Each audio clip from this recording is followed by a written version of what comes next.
All right, so on the flip, here comes Tennessee. And it has not always been pretty this year. It was very pretty when they beat Alabama. But they are 7-1. No, 8-1. 7-1. No, 7-1. 8-1. What are they? They're 8-1. They're 8-1. Yeah. There ain't that many weeks left. They can only have a I didn't want to give them an extra win. They're 8-1, 3 to go. They have the great win against Alabama.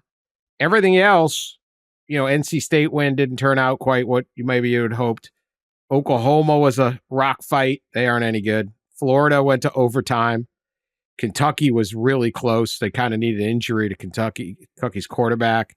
Mississippi State wasn't, it was fine. Arkansas, they lost. Tough loss at Arkansas was kind of falling apart.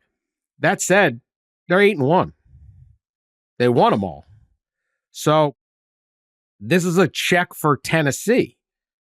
Now you go into Georgia and win. If you have Josh Heupel gets Alabama and Georgia in the same year, baby?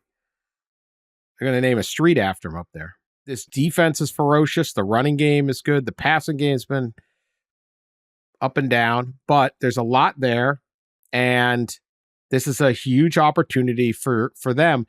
I wonder where they stand is that they would finish with UTEP and then at Vanderbilt at 10-2. We've talked about this possibility of an 8-way tie in the SEC at 6-2 in the league, but at 10-2, do they have enough to get into the playoff with one victory over Alabama and everything else? I would say probably, but I would rather beat Georgia if I'm Tennessee. Yeah, I think if you beat Georgia, you're almost in. Well, I mean, you would have to do something. You're also almost in disastrous. The SEC title game. Yeah. Yes, right. Exactly. I mean, you are just inches away from everything you want. You'd have to, step on it against Vanderbilt at the end, and Vanderbilt's better, but still, that would be a surprise. The funny thing, Josh Heupel was Mr. Offense, Mr. Tempo, Mr. Razzmatazz, and they went 3 straight games not scoring a point in the first half. Arkansas, Florida, Alabama. That Alabama game, they were down 7-0 at halftime, and they looked hopeless. They got it together in the second half, and then after that, they did just enough against Kentucky and Mississippi State. But this has been defense first. Tim Banks, defensive coordinator's got to be on the short list for the Broyles Award for top assistant coach and probably head coaching positions. Just done an excellent job with the defense this year. And they're finding ways to win. They're running the ball, as you said, well. And Nico's been up and down. He's been in and out. But he makes some great, great plays. He can. He's got a fantastic arm. He's got good speed. So they're a dangerous team. They have not beaten Georgia since Kirby Smart's first year, 2016, and they haven't come close. None of the games have even been close. Georgia has owned them, and that's another reason this is a measuring stick game for both of them, because Tennessee has gotten punked by Georgia. Georgia has done the punking.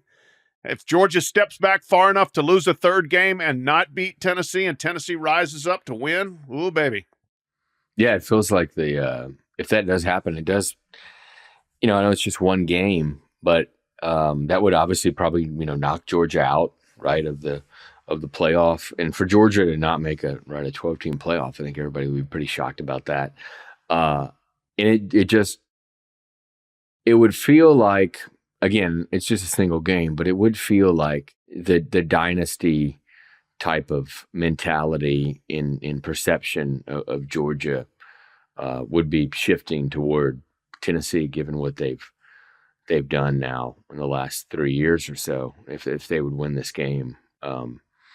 So it doesn't, it doesn't feel, in a way, to me, it doesn't feel quite as significant like as the Ole Miss game did as far as for Ole Miss, but for Tennessee, it's a big one, and their defense has been incredibly well.